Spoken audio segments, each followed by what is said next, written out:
sorry about that, everyone. We are back. So we're continuing the discussion as to how Britain's relationship with India, or their control, how it shifted from just trading partners to becoming something more, and more of a colonized situation. So the short answer is the Industrial Revolution. The longer answer is a little more complex, and hopefully I can explain it in a way that makes sense to you. So Industrial Revolution comes along. What we have are things like steam power and different weaponry, guns that shoot faster, are more accurate, cover longer distances, are easier to load, no longer as cumbersome, so they're smaller in size, things like that. Telegraphic communications, easier ways to obviously communicate, and faster. So these are just a handful of examples as to how the West was developing at a more rapid pace than the East. So another event that occurred was in 1770. There was a massive famine in India. And this is not the only country with which this is an example. Ireland is another one, with the Great Potato Famine, or they also call it the Great Hunger. So in 1770, there's this great famine. The Mughal Empire was one that had ruled for years with little to no issues. They practiced religious tolerance. They were generally a pretty benevolent group. However, because this famine existed, the native population, the indigenous Indians, began to rely more heavily on British trading partners. So England seized this opportunity. Warmongering, essentially without a war, right? So they were manipulating their relationship to continue to benefit them. They realized what was happening. It's really quite sad.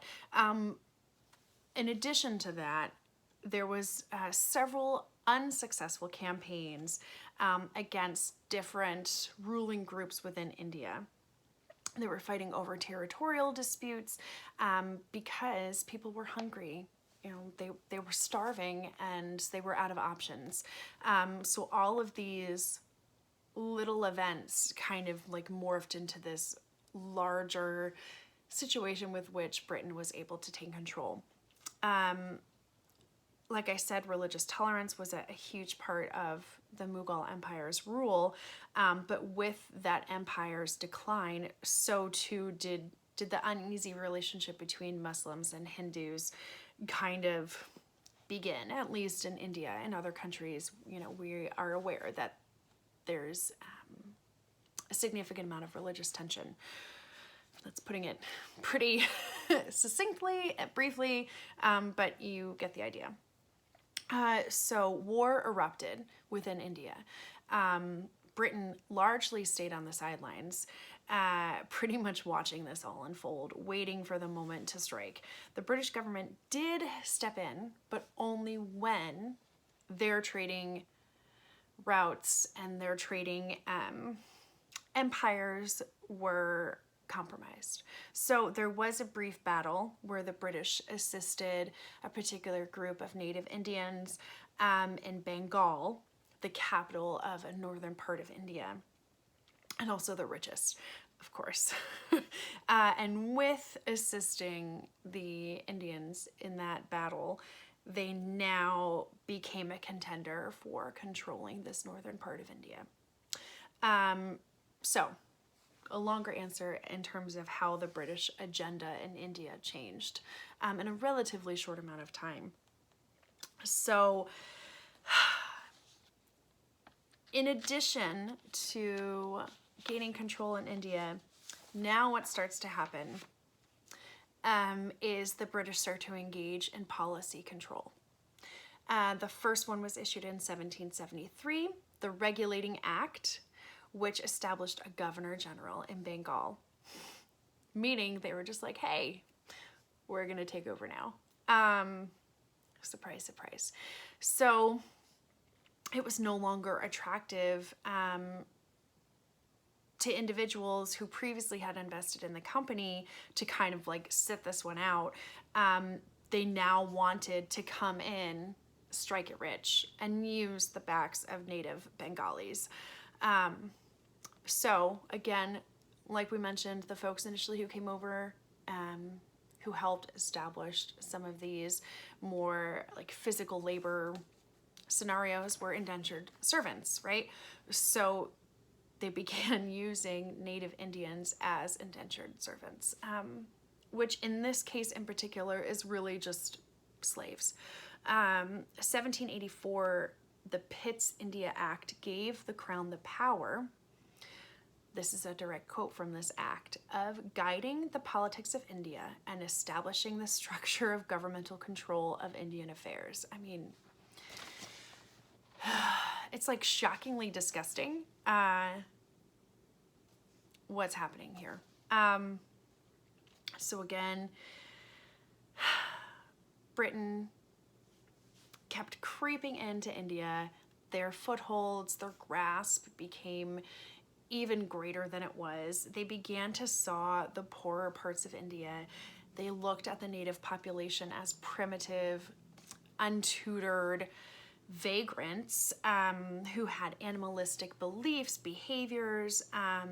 They weren't Christians, right? They were Muslims and Hindus. So Britain saw that as incorrect, right? So you not only do you have Britain coming in, taking control, making governmental decisions, but now forcing you to change your religion. It's the British way. So they start to establish schools and churches and ways for Native Indians to remove their animalistic and disgusting ways and become more like the British. So, I mean, it is exhausting to talk about because you just see example after example after example, and it really just makes you sad. So in addition to schools, churches, whatever, and Native Indians were forcibly conscripted into the British Army.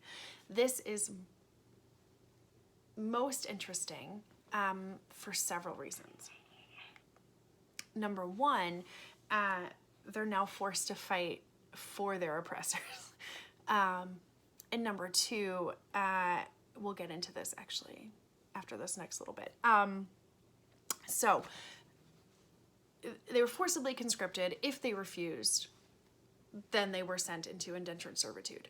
And oftentimes these indentured servants were sent to the Caribbean to work on sugar plantations, things like that. They were crowded, neglected by the crew, abused. Figures show 17% of all Native Indians that were sent to the Caribbean to work in sugar plantations died along the way. They never even made it there. The figures in terms of how many died within the Caribbean and because of their indentured servitude, it's unknown. But 17% is a huge number of just folks who didn't even make it across because the conditions were so bad. And the conditions were equally atrocious in the Caribbean. It's just really sad. So back to those that were forcibly conscripted into the army, they were mandated weapons, right? And there was a particular group, right? So let me reverse just for a second. There wasn't one single event that occurred that forced or caused the Native Indian population to revolt against the British. It is, as you can see, a series of these smaller events over time that just continued to build up. So Native Indians began to have these little miniature revolts against the British. One of the major factors, or it's like a key turning point, really, the Sepoys, who are a group of Native East Indian Army men, were issued 1853 Enfield rifles. Why this is a big deal, and this is, I think, like the major factor I was talking about a couple minutes ago. These rifles were greased with the fat of both cows and pigs. So why, and another thing, the gunpowder pouches that if you look at old photos or you watch any sort of History Channel, Discovery Channel, what have you, you rip the packet with your mouth. So in addition to handling these rifles that were greased with cows and pig's fat, they were forced, if they wanted to use their weapon properly and get the gunpowder in there, they're forced to put it in their mouths. And to many Muslim and Hindu members of the Sepoy army, it was not only offensive, but a direct violation of their religion. So Britain just didn't care. And this is a bit of a longer quote. So stay with me on this one because I think this is really important, which is why I'm sharing it with you. In the city, so we're talking specifically about the Sepoys here.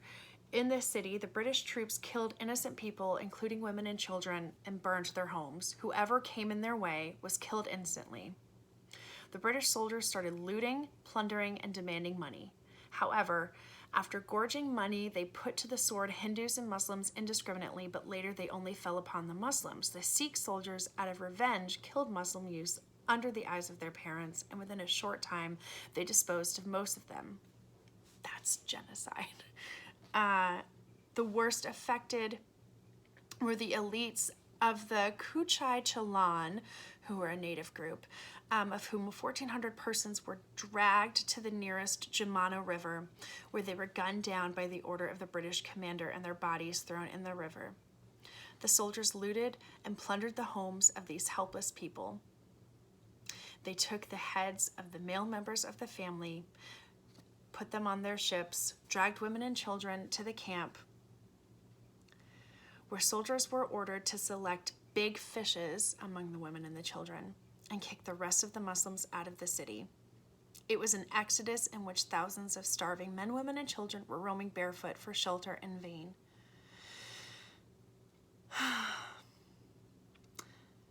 Yeah. On the evening of September 20th, 1857, British and Sikh soldiers danced around a victory fire inside the Jama Masjid temple. The Sikh soldiers cooked a meal next to them while the British cooked pork inside the mosque.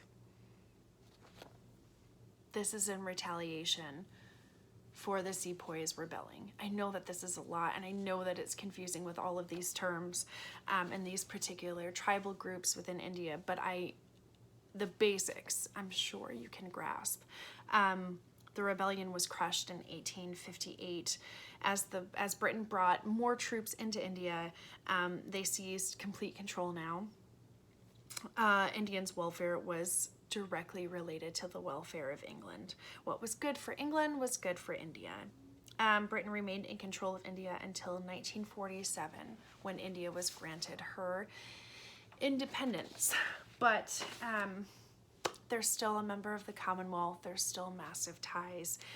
The Sepoy Rebellion was super short-lived. It involved several smaller tribal groups. It basically was Indians saying they had had enough. And it reminds me so much of the Pequot Massacre when you have other Native Indian groups, like I mentioned in that quote, like the Sikhs, who were happily disposing of their competition. So, yeah, I hope that this all made sense to you. Like I said, India is exceptionally complex here, but I don't really have any homework for this one because it was a lot of information, and this lecture has actually exceeded what I was planning on discussing. So I hope that you learned something. I hope that you have liked this lecture series. I will have a smaller conclusion video, and I'm going to ask you just basically for your feedback, what you thought of this lecture or lectures, you know, that kind of stuff. So with that, I will leave you to potentially exploring more about India.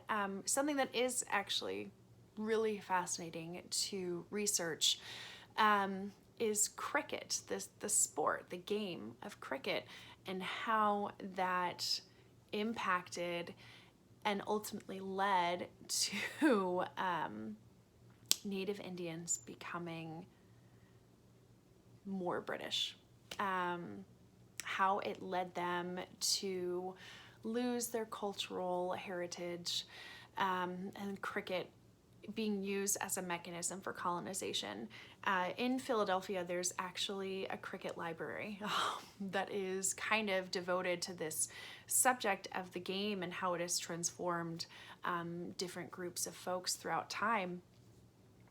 Super, super fascinating that cricket used as a means of colonization sport, right? So, like I said, with that, I will leave you to exploring this on your own. Let me know whatever questions, comments you have, and I'm happy to answer them.